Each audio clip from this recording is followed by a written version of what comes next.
지난 주말 사이 원희룡 국토교통부 장관이 전세 사기 피해자가 늘고 있는 인천을 방문했습니다.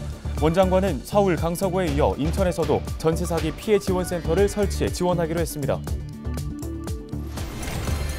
올해부터 선거관리위원회가 관리하는 시군 체육회장 선거. 부천에는 어떤 후보자들이 나왔는지 살펴보겠습니다. 인천에서는 처음으로 아빠 육아휴직 장려금을 도입했던 계양구가 내년부터 50만 원씩 6개월 동안 최대 300만 원을 지원하기로 했습니다.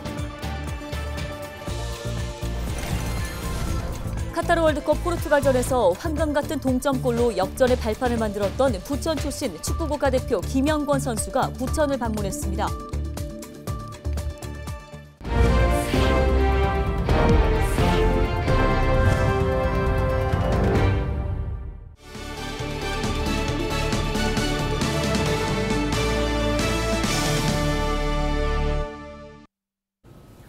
시청자 여러분 안녕하십니까? 헬로티비 뉴스입니다. 수도권을 중심으로 전세 사기 피해가 잇따르고 있습니다. 인천의 피해도 큰 상황인데요. 원희룡 국토교통부 장관이 피해 지역인 인천을 찾았습니다. 네, 인천을 시작으로 전세 사기 피해 지원센터 설립을 추진하겠다고 밝혔습니다. 자세한 소식을 송효창 기자가 취재했습니다. 인천의 한 아파트. 추운 날씨에도 사람들로 가득합니다. 이들은 모두 전세 사기 피해자들입니다. 신년 부정 때 다 나가게 생겼습니다. 주택도시보증공사 자료를 보면 지난달 기준 전세 계약 종료 후 보증금을 돌려받지 못한 사고가 수도권에서만 786건이 발생했습니다. 인천에서만 수도권 전체의 34.8%인 274건이 보증사기입니다. 피해 금액도 수도권 전체의 29% 수준인 494억 원이 넘었습니다. 지역별로는 부평구가 74건으로 가장 많았고 미추홀구 73건, 서구 66건, 남동구 36건 등이었습니다. 이처럼 인천 지역 전세 사기 피해가 속출하면서 국토교통부가 대책 마련에 나섰습니다. 원희룡 국토교통부 장관은 현재 서울 강서구에만 설치되어 있는 피해 지원 센터를 수도권 전세 보증 사고의 35%가 몰려있는 인천에도 설치를 약속했습니다. 인천의 경우에는 우리 인천시와 협의를 해서 설치하는 장소라든지 또 거기에 들어가야 될 상주할 기관이나 인력 또 그에 대한 예산 지원 이런 부분들도 저희들이 협의를 해서 우리 주민들이 가까이에서 편리하게 이용할 수 있도록 저희들이 백방으로 지원을 아끼지 않겠습니다. 이외에도 정부는 한국토지주택공사를 통해 피해자들을 지원하고 있습니다. 현재 주택공사는 인천시와 협의해 전세 사기 피해자들이 바로 입주할 수 있는 주택 182호를 확보한 상태입니다. 이 중 113호에는 소득 자산과 관계없이 신청만 하면 입주할 수 있습니다. 인천시도 피해 주민 지원에 적극 나서기로 했습니다. LH에서 갖고 있는 물량을 공급하는 것 말고 인천도시공사가 갖고 있는 임대 물량 이런 부분을 최대한 활용해서 주민들이 이런 문제에 대해서 좀 더 불편함을 최소화시키는 데 노력을 할 겁니다. 경찰이 관련 사안에 대해 대규모 수사를 벌이고 있습니다. 하지만 사기 피해를 당한 임차인들이 전세 보증금을 돌려받을 방법은 마땅히 없는 상태. 이번 피해 지원 센터 설립으로 피해자들이 숨통을 트일 수 있을지 관심이 모이고 있습니다. 헬로티비 뉴스 송유창입니다. 다음 소식입니다. 민선 2기 부천시 체육회장 선거는 현직 회장이 불출마한 가운데 4파전으로 치러집니다. 선거 일주일을 앞두고 후보자 정책 토론회가 열렸습니다. 이정화 기자가 취재했습니다. 이번 부천시 체육회장 선거에는 전현직 지역 체육계 인사들이 대거 출사표를 던지고 경쟁에 나섰습니다. 부천 복식연합회장 출신의 정원호 후보는 모든 종목에 대한 현실적 후원을 공약으로 내놓으며 체육인 지원을 약속했습니다. 우리 55개 종목과 55개 기업체를 선정하여 연간 후원사를 매칭시키겠습니다. 같이 상생할 수 있는 방법으로 만들어내겠습니다. 경기도의원 출신 나득수 후보는 정치 경험을 바탕으로 힘있는 변화를 이끌겠다고 밝혔습니다. 정치인이었던 제가 이제 부천시 체육회 발전을 위해서 힘이 되는 변화를 이끌겠습니다. 프로축구 부천FC 창단 이사장을 지낸 임동수 후보는 지역 체육시설 확충을 비롯해 선수 복리 후생 지원을 공약했습니다. 체육인들의 복지와 체육시설의 확충을 위해서는 부천시 경기도 또 실제 현실적으로 그런 보조 예산 확충이 중요합니다.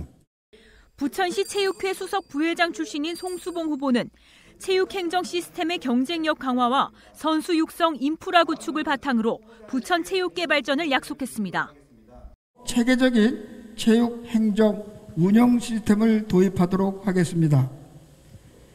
엘리트 체육 지원을 통한 엘리트 선수 육성과 부천시 체육 체질 강화.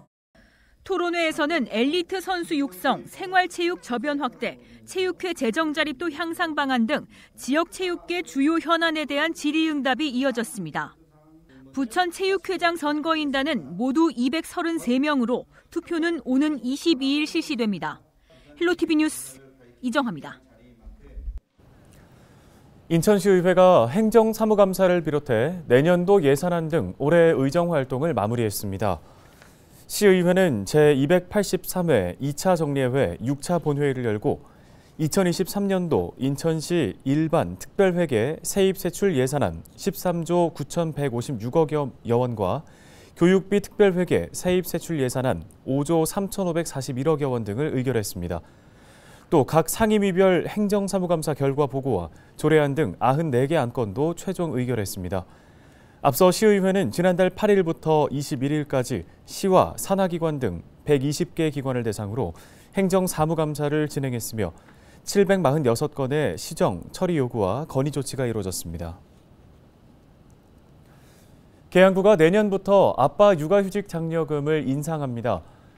인천에서는 처음으로 아빠 육아휴직 장려금을 도입한 계양구가 남성이 육아휴직을 할 경우 70만 원씩 석 달간 총 210만 원을 지원했는데요.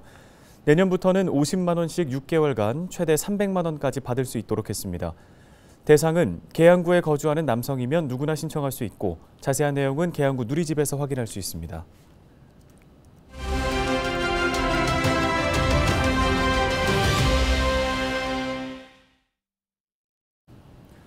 김포시의회에서 김포시 어린이 급식관리지원센터 설치 및 운영 조례안이 가결됐습니다. 네, 해당 조례를 발의한 정영애 김포시 의원 전화 연결해 보겠습니다. 의원님 안녕하십니까?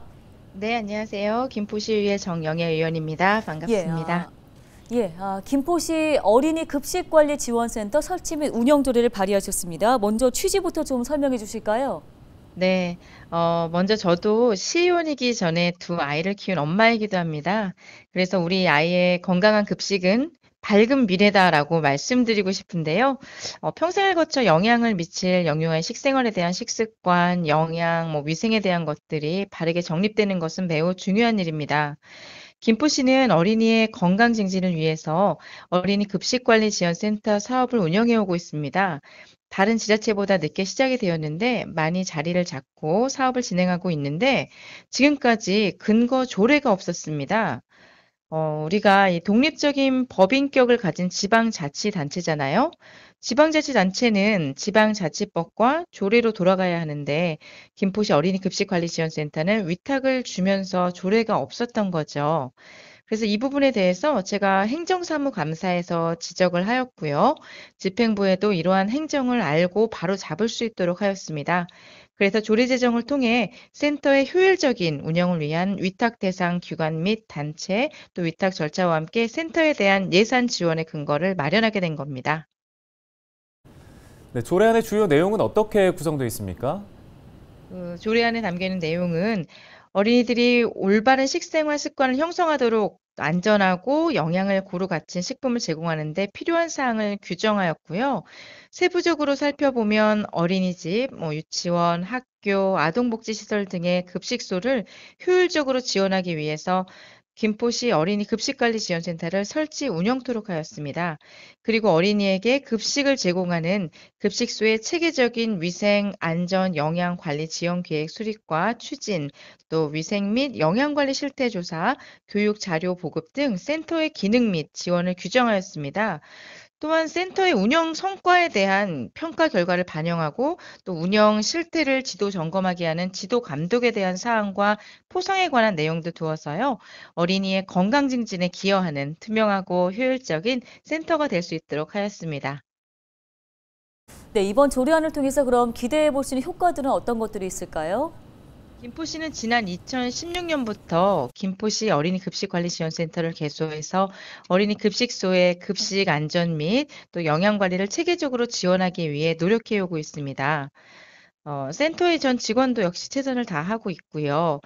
그래서 이번 조례 제정으로 현행보다 더 체계적인 위생 영양 관리와 교육을 통해서 어린이의 건강 증진에 더욱 보탬이 될 수 있기를 바라고요. 학부모가 안심하고 아이를 맡길 수 있는 급식 문화 조성은 물론이고 또 성장 시기별로 영양 요구량에 맞는 그런 맞춤 영양 관리 등 단체 급식이 체계적인 관리가 되어서 어린이의 영양 상태를 한층 향상시키는 효과가 있기를 기대합니다. 또 마지막으로 영유아뿐만 아니라 노인, 장애인 등 사회 취약 계층의 건강한 식생활 확보를 위해서 사회복지 급식소 같은 곳들도 어떤 전문적이고 체계적인 위생 영양 관리를 지원할 수 있도록 사회복지 급식관리지원센터도 설치가 되었으면 하는 그런 바람이 있습니다. 네, 알겠습니다. 말씀 여기까지 듣겠습니다. 정영애 김포시 의원이었습니다. 다음 소식입니다. 19일 새벽 열린 아르헨티나와 프랑스의 결승전을 끝으로 카타르 월드컵의 모든 여정이 마무리됐습니다. 이번 월드컵에서 태국 전사들이 투혼 끝에 이뤄낸 극적인 16강 진출, 결코 잊을 수 없는 순간인데요. 네, 월드컵 주역 김영권 선수가 인연이 깊은 지역 부천을 찾았는데요. 현장 영상으로 담아봤습니다.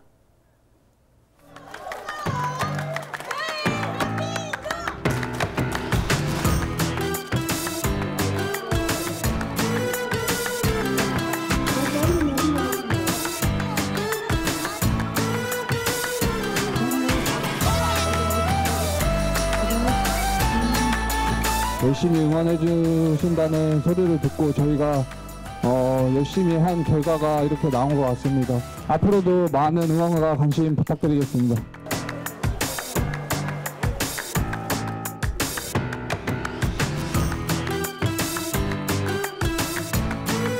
정말 많은 분들이 와주셔서 이렇게 환대해 주시는 모습에 정말 감사하다는 말씀 전해드리고 싶습니다. 한국 축구의 열기가 또 식지 않도록 이 K리그에서 또 열심히 해야 되는 게 또 제 임무인 것 같아요.